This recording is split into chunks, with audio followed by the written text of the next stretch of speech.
Alors, que pensez-vous de l'avenir? Pensez-vous que nous allons vers des lendemains difficiles ou bien trouvez-vous que le régime et l'opposition vont se retrouver et peut-être former un gouvernement de transition? Alors, bien malin celui qui pourra avec certitude prédire vers quoi nous allons. Mais il y a des raisons de penser que les lendemains peuvent être difficiles. Dans la mesure où ceux qui, depuis 1990 à aujourd'hui, se battent pour une nouvelle façon de gouverner le Togo.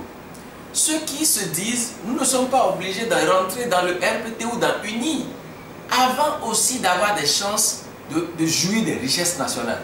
Ceux qui se disent, quand ils sont étudiants, qu'avant de trouver un emploi, je n'ai pas besoin de rentrer dans UNI. Quand ils sont fonctionnaires, avant d'avoir de la promotion et d'avoir des opportunités, je n'ai pas besoin de rentrer dans UNI. Ou même avant d'avoir la chance d'être ambassadeur un jour, d'être ministre un jour, je n'ai pas besoin de rentrer dans UNI. Ces gens-là risquent de recourir à des moyens qui ne seront pas les élections. Parce que les processus électoraux sont en train de perdre en crédibilité. D'ailleurs, quand vous observez le taux de participation, vous voyez clairement que les gens n'ont plus confiance dans les processus électoraux comme un moyen de choisir leur gouvernant. C'est grave. C'est grave aussi bien pour l'opposition que pour le parti au pouvoir. Autre élément, je pense que, effectivement, il faut prier que le génie togolais nous amène à concocter un système où, en considérant les 5 années à venir comme étant les années où, je dirais enfin, les institutions consensuelles, crédibles, indépendantes vont être installées. Et si on sait que s'il faut que ces institutions-là existent, il faut qu'aussi bien l'opposition que le parti au pouvoir participe à leur mise sur pied. Donc, je pense qu'il est souhaitable, et c'est un peu notre credo à nous ces temps-ci, que Jean-Pierre Papy s'est dégagé comme étant le leader de l'opposition des années avant et confirmé par cette élection, et Faure Gnassingbé qui est proclamé vainqueur, qu'ils se rencontrent. Quel que soit ce qui sera ici de cette rencontre-là, ce sera un grand événement pour le Togo. Parce qu'au minimum, les gens vont se dire, alors que nous sommes clivés, nos leaders, ils sont ensemble. Première chose. On sait aussi que par le passé, des gens ont essayé de travailler avec le parti au pouvoir, mais au final, ils ont perdu en crédibilité et en notoriété. Et ça encore, ni l'opposition ni le pouvoir n'ont intérêt à ce qu'il n'y ait pas de crédibilité au niveau de l'opposition. Parce que si, par exemple, UNI se contentait de décapiter l'opposition, à terme, lorsqu'il y aura une grande grogne, ils ne sauront pas avec qui dialoguer. Parce qu'il y aura alors plusieurs têtes. Et donc j'estime que parmi les scénarios possibles qu'on peut souhaiter, le premier c'est simplement que, à l'instar de Guillaume Soro, qui a été Premier ministre du président Gbagbo, qui a conservé son indépendance, son autonomie, qu'on envisage que Jean-Pierre soit le Premier ministre de Faure Gnassingbé. Cela s'est passé au Kenya avec Raila Odinga, cela s'est passé au Zimbabwe avec Morgan Tsvangirai. Mais le deuxième scénario, c'est que on constate que la constitution togolaise même est en crise et qu'on invente de nouvelles possibilités. Pourquoi est-ce que Jean-Pierre Papy ne peut pas être vice-président par exemple? Enfin, le troisième scénario, qui nous semble être aussi un scénario qui préservera la dignité et les intérêts de tout le monde, c'est que l'État togolais reconnaisse à l'opposition toute sa place. On est en train de faire un statut de l'opposition, mais que des ressources de l'État soient mises à la disposition de l'opposition pour qu'elle aussi elle puisse entretenir la vie politique par les critiques qui vont être formulées, par les experts qui seront à leur disposition pour réfléchir à des propositions alternatives et qu'au final, on voit dans quelle mesure la nation togolaise va. Ce n'est pas pour rien que dans un pays comme la Grande-Bretagne, par exemple, l'opposition a le droit de former un gouvernement parallèle. Ce n'est pas pour rien. Parce qu'on se dit, que tout homme qui a du pouvoir est porté à en abuser. Et quand vous commettez des abus, vous ne pouvez pas vous-même apprécier les abus que vous commettez. Et donc moi, je pense que ce scénario-là, c'est un scénario possible qui préservera le Togo. Tout autre scénario en dehors de ceux que nous avons cités là maintenant, de mon point de vue, ne serait pas de nature à favoriser la réconciliation de tous les fils du Togo.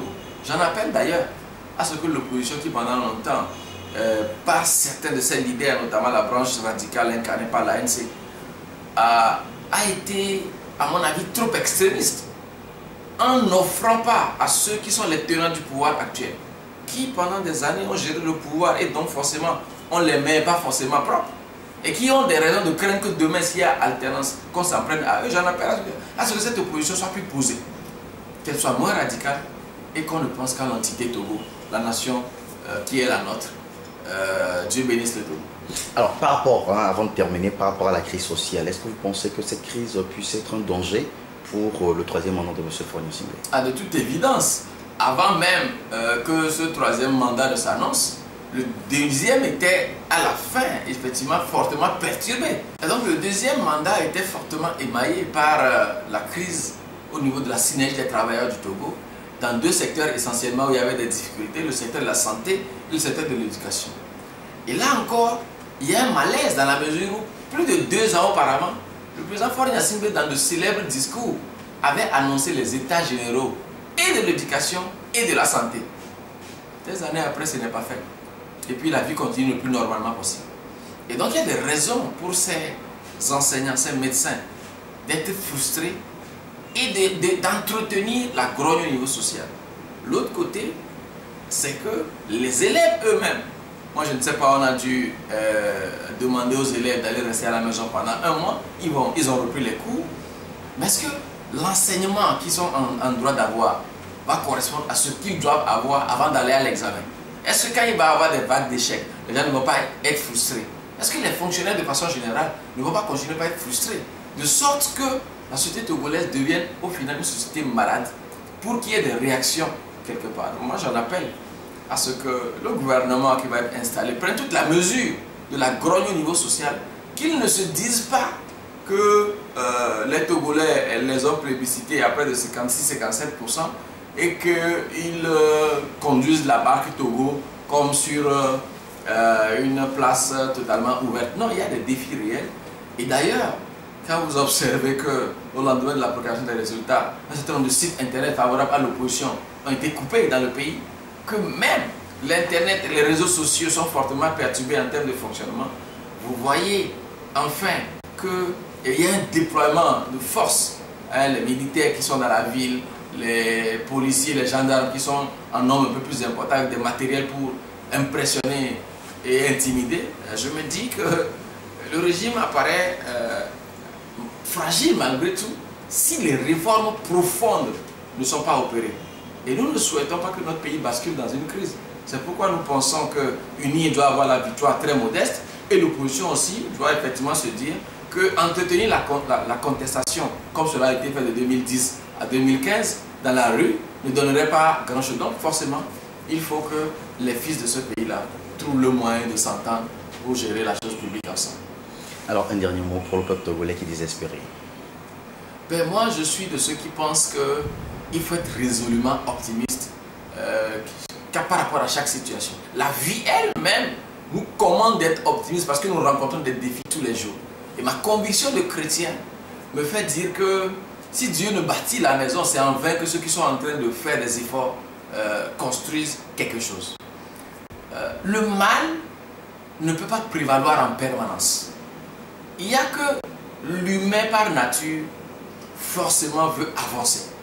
Et à un moment donné, on connaît un peu cette citation de Seydou Badian qui dit qu'un chef qui terrorise sa population est comme un tronc d'arbre qui barre la route.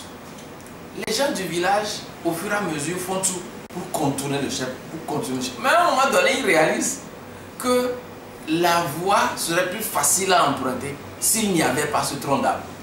Et à un moment donné, par la force des choses, eux-mêmes ils se mettent ensemble et ce tronc d'arbre part.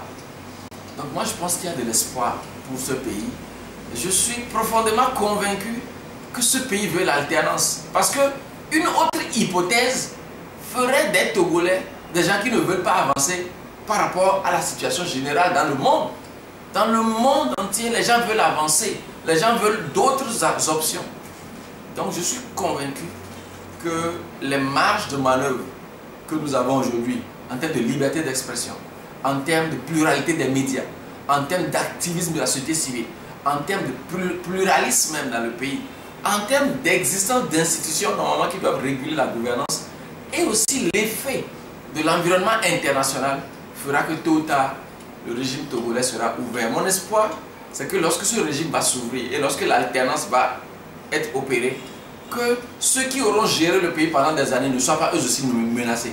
Qu'ils sentent qu'ils ont toute leur place, comme un peu en Afrique du Sud, où les Blancs ont opprimé les Noirs pendant des années, mais après, ils sont quand même restés sud-africains et aident à l'évolution du pays. Merci beaucoup, M. Afan. C'est moi qui vous dis merci.